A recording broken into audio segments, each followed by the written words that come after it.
इस समारोह में उपस्थित हरियाणा के राज्यपाल आदरणीय श्री बंडारू दत्तात्रेय जी, भारत सरकार के राज्य मंत्री श्री राव इंद्रजीत सिंह जी, राज्यगिनी बहन मोहिनी बहन जी, राज्यगी ब्रजमोहन भाई जी, राज्यगिनी जयंती बहन जी, राज्यगिनी चक्रधारी बहन जी, राज्यगिनी आशा बहन जी, राज्यगिनी हम लोगों का अति आदरणीय अति प्रिय शिवानी बहन जी, ब्रह्मा कुमारी परिवार के सभी राज्योगी राज्यगिनी भाइयों बहनों, देवियों और स्वजनों, आप सबको मेरा नमस्कार। आज आप सबके बीच यहाँ उपस्थित होकर मुझे बहुत प्रसन्नता हो रही है।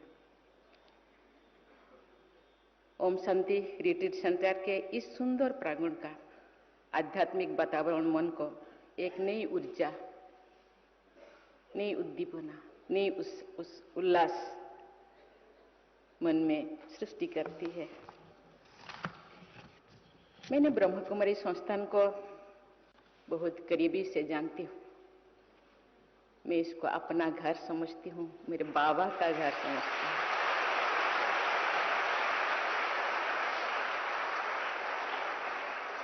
इस साल की शुरुआत में ही मुझे माउंट आबू में ब्रह्मा कुमारी के अंतर्राष्ट्रीय मुख्यालय जाने का अवसर मिला था। वहां जाकर मुझे असीम आनंद और शांति की अनुभूति हुई थी।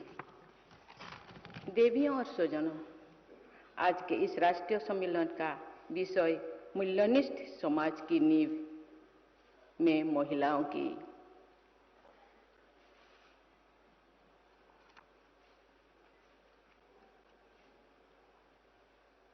क्या भूमिका, women as foundation of a value based society, अत्यंत प्रासंगिक है। महिला शक्ति ने भारतीय समाज में मूल्यों और नैतिकता को स्वरूप देने में महत्वपूर्ण भूमिका निभाई है।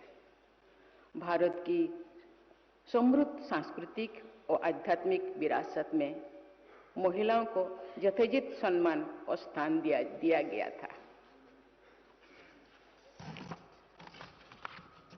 हमारे वेदों, उपनिषदों, पुराणों और महाकाव्यों में महिलाओं की स्तुति, शक्ति, करुणा और ज्ञान के स्रोतों के रूप में की गई है।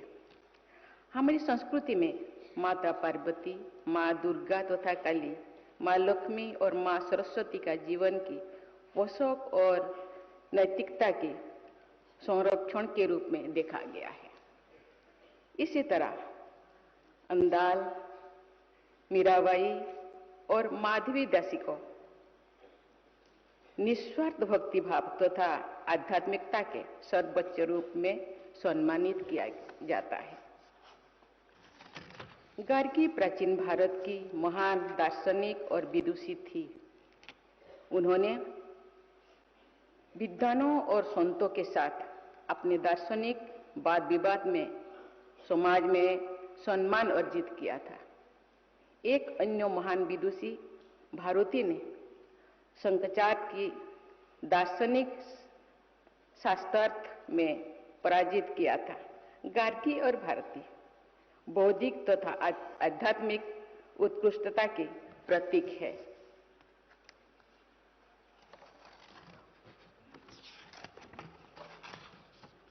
ज्ञान के प्रति उनकी अटूट प्रतिबद्धता महिलाओं की असीम क्षमता को प्रदर्शित करता है।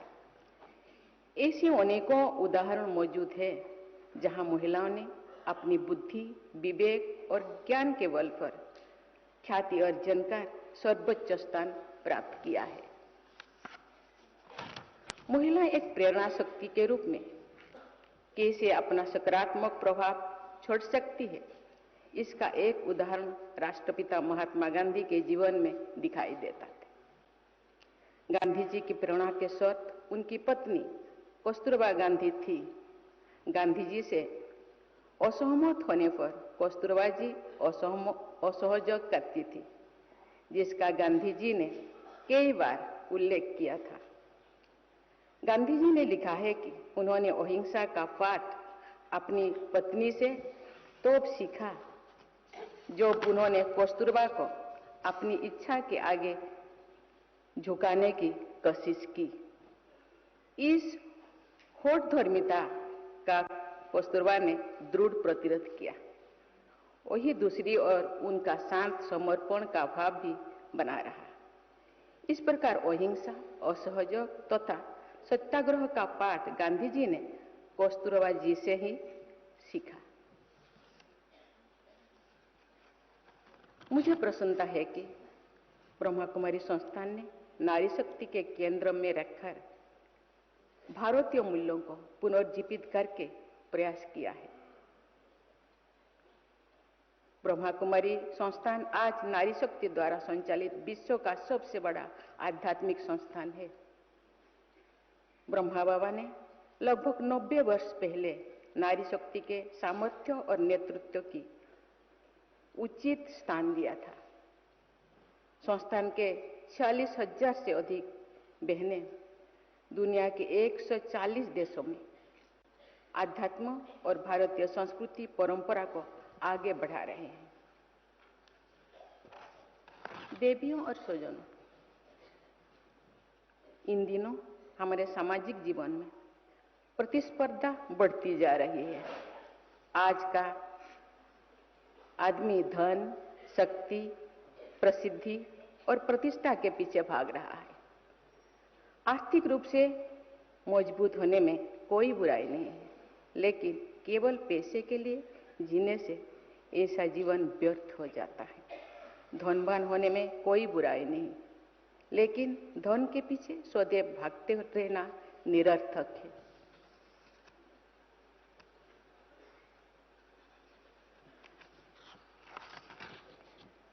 इंद्रियों का सुख और आंतरिक आनंद एक समान नहीं होते। आर्थिक प्रगति और भक्ति संपन्नता हमें सुख दे सकते हैं, लेकिन आनंद और शांति नहीं दे सकते। आध्यात्मिक जीवन से दिव्य आनंद और शांति के द्वार खुलते हैं। हमारी माताओं ने मार्गदर्शन में इस दिव्य आनंद और शांति की खोज पर परिवार में शुरू होने चाहिए। देवियों और स्वजनों, महिलाओं को जो भी समान अवसर मिला है, उन्होंने सिद्ध किया है कि वो हर क्षेत्र में पुरुषों के बराबर और कभी-कभी उनसे बेहतर प्रदर्शन कर सकती है।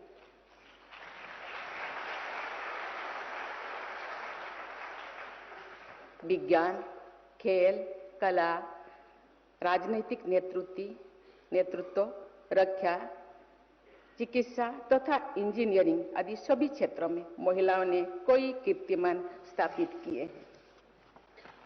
गांधीवादी इलाबेन भट्ट ने अपनी संस्थान सेवा और जसवंती बेन ने लिज्जत पापड़ नामक उद्यम की सहायता से अनगिनत महिलाओं को आर्थिक स्वतंत्रता प्रदान कर उन्हें स्वावलंबी बनाने की मदद की। केरल की कात्यायनी अम्मा ने 98 वर्ष की उम्र में साक्षरता प्राप्त कर महिलाओं के धैर्य और संकल्प की एक नई परिभाषा दी है। इस तरह कर्नाटक में पर्यावरण की रक्षा में सक्रिय वयोवृद्ध सालुमरोदा तिम्मक्का ने हजारों वृक्ष लगाकर वन संरक्षण में अद्भुत योगदान दिया है।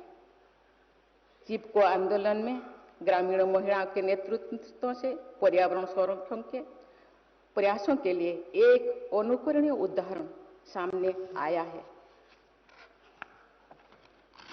ये सब उदाहरण विपरीत परिस्थितियों में भी भारतीय महिलाओं की संकल्प शक्ति, दृढ़ निश्चय और लगन की जीती जागती तस्वीर है, मिसाल है।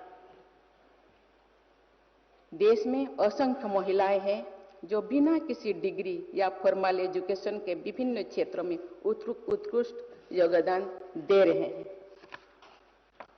मैं प्रायः कहती हूं कि महिला सशक्तिकरण के सामाजिक और आर्थिक दोनों पहलू हैं, लेकिन साथ ही साथ इसमें आध्यात्मिक पहलू को भी जोड़ना चाहिए। आज भारत विश्व की 5वीं